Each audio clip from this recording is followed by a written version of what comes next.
కేంద్రంలోని రైతు వేదిక నందు నూతన రేషన్ కార్డుల పంపిణీ కార్యక్రమానికి ముఖ్య అతిథిగా పాల్గొన్న ముధోల్ శాసనసభ్యులు పవార్ రామారావు పటేల్ లబ్ధిదారులకు నూతన రేషన్ కార్డులు పంపిణీ చేశారు. సమావేశంలో మాట్లాడుతూ దేశంలో సన్నబియ్యం పంపిణీ చేసిన ఘనత కేంద్ర ప్రభుత్వానికి నరేంద్ర మోడీకే దక్కుతుందన్నారు.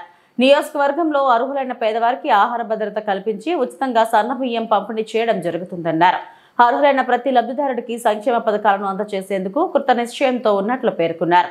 ప్రతి లబ్ధిదారుడు రేషన్ కార్డును భద్రపరచుకోవాలని, ప్రతి సంక్షేమ పథకానికి ఇది ఉపయోగకరంగా ఉంటుందని తెలిపారు.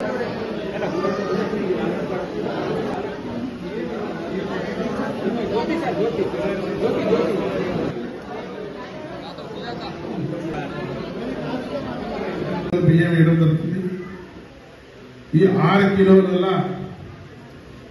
5 కిలోల బియ్యం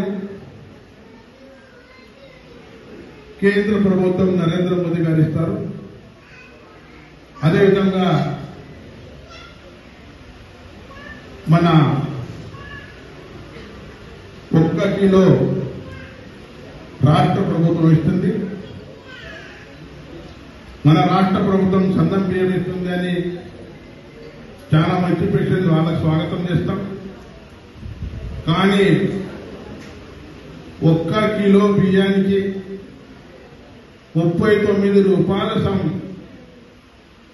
కేంద్ర ప్రభుత్వం నరేంద్ర మోదీ గారు డబ్బులు ఇస్తారు. దాదాపు 40 రూపాయలు అనుకోండి. వాళ్ళు సన్నం బియ్యం ఇయ్యండి, దొడ్డు బియ్యం ఇయ్యండి, బాస్మతి ఇయ్యండి, ఏది ఇయ్యండి, దానికి అభ్యంతరం లేదు. కానీ మన ప్రభుత్వం, తెలంగాణ ప్రభుత్వం మన సన్నం బియ్యం ప్రకారం అందరికీ ఇస్తుంది. సన్నం బియ్యం అంటే తినడానికి ఈజీగా ఉంటుందని మన ప్రభుత్వం ఇస్తుంది. అదేవిధంగా ఈ ప్రక్రియ ఏదైతే ఉంది నిరంతరంగా సాగుతుంది. రేపు మనకు పెళ్లి అయిన తర్వాత కోడలు వస్తే పేరు యాడ్ చేయొచ్చు, బిడ్డ వేరే ఇంట్లో పోతే పేరు యాడ్ చేయొచ్చు,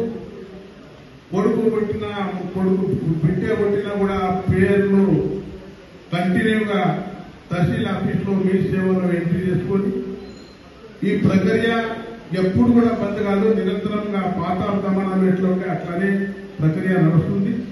ఎందుకంటే ఇప్పుడే దత్తుగా చెప్పారు, రేషన్ కార్డు మీదనే మన జీవితం ఆధారపడి ఉంది.